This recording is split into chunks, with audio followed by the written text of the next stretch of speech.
ఇస్తూనే మరొక వైపు ప్రభుత్వ అవినీతిని కూడా ఎండగడుతూనే ఉంటాం.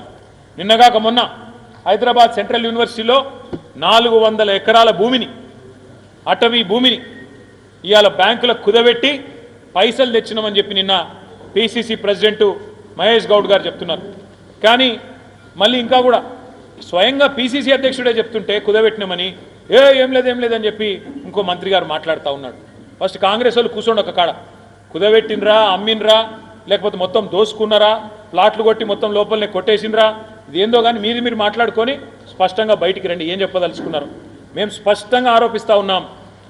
మొన్న జరిగింది సెంట్రల్ యూనివర్సిటీ భూముల్లో కంచెగచ్చిబౌలిలో భారతదేశంలోనే అతిపెద్ద ఫ్రాడ్ ఎట్లా అంటే నేను ఒకటే మాటలు చెప్తా. మీకు ఉన్న సంపద కంటే ఎక్కువ ఉన్నట్టు చూపెట్టి బ్యాంకులను, మార్కెట్లను మోసం చేసి ఇవాళ డబ్బులు తెస్తే ఫ్రాడా కాదా? మీకు అధికారం లేని భూమి అంటే మీది కాని భూమిని నాది అని చెప్పి మీరు తనఖా పెడితే అది తప్పా కాదా? ఇది ఫ్రాడా కాదా?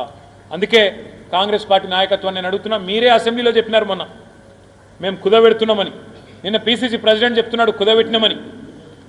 అందుకే కాంగ్రెస్ పార్టీ యొక్క అవినీతిని ఒకవైపు బయట పెడుతూనే ఉంటాం, ప్రజా పోరాటాలకు మద్దతుగా ఉంటాం.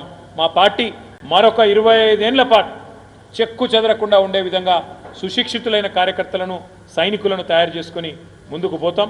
మీడియా కూడా మాకు ఉద్యమంలో సహకరించింది, అధికారంలో ఉన్నప్పుడు సహకరించింది, ప్రతిపక్షంలో కూడా మీరు సహకరిస్తున్నారు. మీకు కూడా ప్రత్యేకంగా ధన్యవాదాలు. మీకు కూడా అక్కడ ప్రత్యేకంగా ఏర్పాట్లు కూడా చేస్తూ ఉన్నాం.